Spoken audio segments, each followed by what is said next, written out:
Assalamualaikum warahmatullahi wabarakatuh. Hai, kembali lagi nih bersama saya di Apresiasi Prosa Fiksi. Nah, kali ini saya akan membahas tentang tokoh atau pengenokohan, alur, dan latar yang ada di dalam prosa fiksi ini. Namun, sebelum kita menganalisis, mari kita bahas apa itu tokoh atau penokohan, alur, dan latar pada prosa fiksi. Kita masuk ke dalam tokoh dan penokohan nih. Nah, dalam prosa fiksi terdapat tokoh dan penokohan yang berperan penting dalam membangun cerita. Tokoh-tokoh ini memiliki karakteristik, sifat, dan peran yang berbeda-beda. Nah, dalam tokoh ada yang namanya tokoh utama dan tokoh sentral. Nah, tokoh sentral bisa lebih dari satu.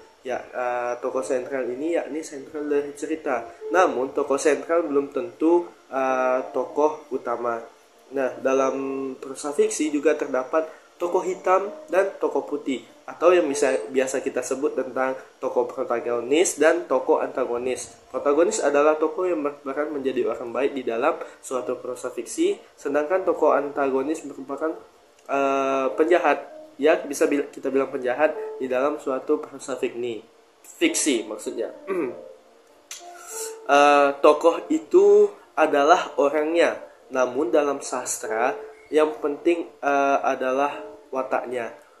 Bagaimana watak tokoh membangun karakter di dalam cerita sehingga cerita dapat menampilkan hal yang menarik di dalam sebuah prosa fiksi nih. Nah, dalam unsur intrinsik, tokoh dan karakter atau watak adalah hal yang terpenting di dalam prosa fiksi. Bagaimana seorang tokoh atau sebuah tokoh bisa membuat cerita menjadi lebih menarik. Nah, kita masuk ke tokoh sentral nih. Tokoh sentral itu merupakan sentral dari cerita, bisa lebih dari satu, yakni yang berasal dari tokoh, macam-macam tokoh, bisa jadi tokoh pendamping tokoh utama atau yang lainnya. Sedangkan ada yang namanya tokoh utama. Siapa dong yang tidak mengenal tokoh utama? Tokoh utama adalah tokoh yang paling lama tampil di dalam sebuah karya. Biasanya tokoh utama itu mutlak akan menjadi tokoh sentral. Namun tokoh sentral belum tentu menjadi tokoh utama nih. Nah, pada prosa fiksi dulu itu mementingkan adanya tokoh karena sastra inti, yakni tokoh itu penting menjadi sebuah nama di dalam prosa fiksi, seperti nama tokoh Sangkuriang yang diangkat menjadi judul cerita Sangkuriang juga. Sedangkan tokoh pendukung adalah tokoh yang mendampingi atau tokoh pendamping di dalam prosa fiksi. Tokoh sampingan juga berguna untuk mengembangkan alur dan mempengaruhi tokoh utama atau tokoh sentral di dalam prosa fiksi. Nah, untuk lebih jelasnya, tokoh sentral dalam prosa fiksi adalah tokoh utama yang menjadi pusat cerita dan memainkan peran sentral dalam pengembangan alur cerita. Tokoh ini seringkali menjadi fokus utama perjalanan naratif dan menghadapi konflik atau tantangan yang signifikan. Peran dan karakteristik tokoh sentral dapat beragam, tergantung pada jenis prosa fiksi yang dibahas. Nah, yang kedua ada alur. Nah, alur merupakan urutan peristiwa atau yang biasa kita sebut dengan plot. Ada yang namanya alur maju, contohnya seperti pengurutan pendidikan seseorang dari TK, SD, SMP, SMA sampai perguruan tinggi. Nah, itu disebut dengan alur maju. Jika menceritakan sebaliknya, yakni dari perguruan tinggi, SMA, SMP, SD, dan TK, maka disebut dengan alur mundur. Nah, kedua alur ini biasa digunakan dalam prosa fiksi, yang mana alur maju dapat digunakan di dalam cerita dan juga alur mundur juga dapat diceritakan dalam prosa fiksi. Nah, alur juga memiliki cabang, yakni ketika membicarakan alur kecil, maka disebut dengan alur renggang. Jika berfokus pada alur sentral atau alur utama, maka disebut dengan alur padat yang ada di dalam suatu prosa fiksi. Lalu ada yang namanya juga dengan alur pusat, yakni alur yang tidak mengenal waktu. Namun, alur ini hanya berfokus pada masalah yang ada pada cerita. Nah, Dan juga ada yang namanya anti alur atau plot yang ada di dalam cerita yang tidak bisa ditebak oleh pembaca. Nah, alur dalam prosa fiksi dapat disimpulkan sebagai serangkaian peristiwa atau kejadian yang terjadi dalam cerita yang membentuk struktur naratif dan mengarahkan pengembangan cerita. Alur mencakup urutan waktu dan hubungan sebab akibat antara peristiwa-peristiwa yang terjadi. Alur dalam prosa fiksi juga berperan penting dalam membangun ketegangan, mengembangkan karakter, dan memberikan struktur yang koheren pada cerita. Perkembangan alur yang baik dapat membuat cerita menjadi lebih menarik, memikat pembaca, dan memberikan kepuasan saat membaca prosa fiksi yang ada. Nah, yang ketiga ada latar atau setting. Setting itu dapat berupa setting tempat, setting waktu, dan setting suasana. Nah, setting atau latar ini ialah tempat, waktu atau suasana terjadinya di dalam suatu cerita. Contoh tempat itu ada desa, kota, gunung, dan lain sebagainya. Waktu itu ada pagi, siang, sore, dan malam.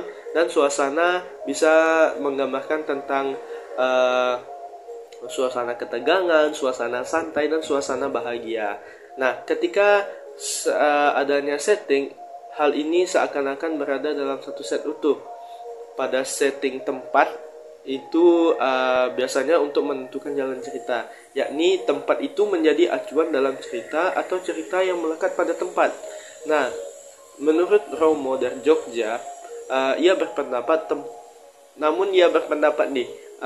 setting tempat itu bukanlah hal yang penting, melainkan yang terpenting adalah cerita yang disajikan di dalam sebuah prosa fiksi.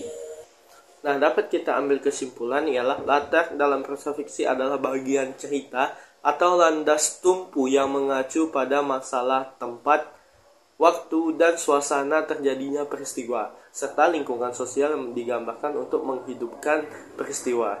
Latar juga bisa diartikan sebagai gambaran situasi mengenai peristiwa yang sedang terjadi dalam sebuah cerita. Secara garis besar, deskripsi latar fiksi dapat dikategorikan menjadi 3 bagian besar, yakni tempat, latar waktu, dan latar suasana.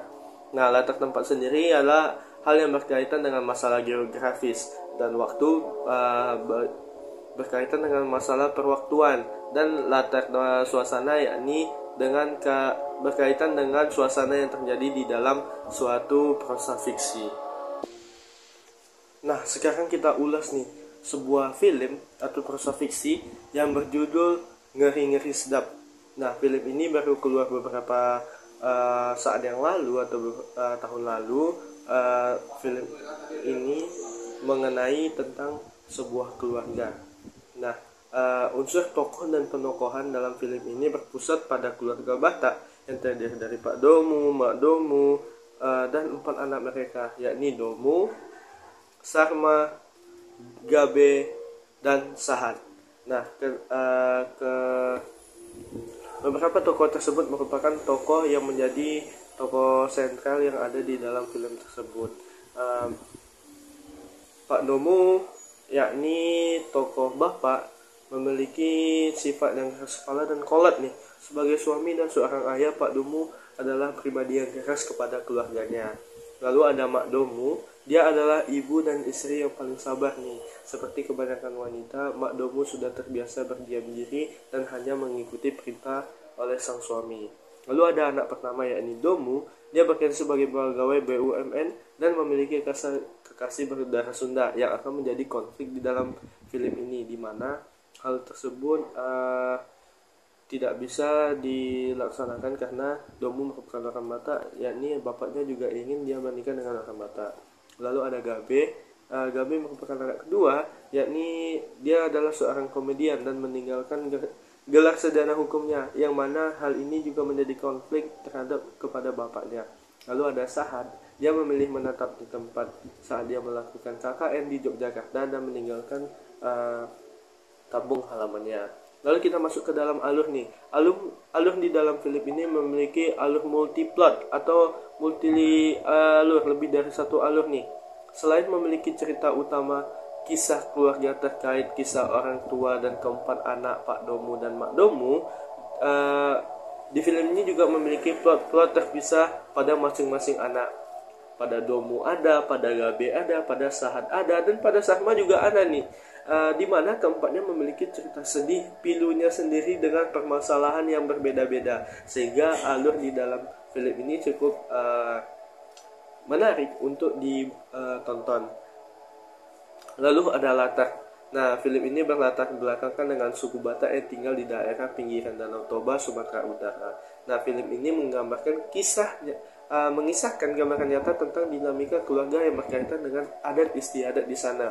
Latar tempat yang mengambil setting Danau Toba menambah keindahan yang ada di dalam film ini, di mana Danau Toba sendiri merupakan danau terbesar yang ada di Indonesia. Latar waktu di dalam film ini juga beda-beda ya. Ada siang, pagi, malam, dan seterusnya. Di dalam film ini latar waktu yang disajikan juga disajikan cukup baik, sehingga dapat memanjakan mata, yang dimana sudah latar tempatnya bagus di Danau Toba udah memanjakan mata, ditambah lagi latar waktu yang penggunaannya pas. Lalu latar suasana di dalam film ini juga terkadang lucu, karena basic dari film ini merupakan film komedi, dan terkadang membuat kita geram terhadap kelakuan Pak Domu selaku bapak dari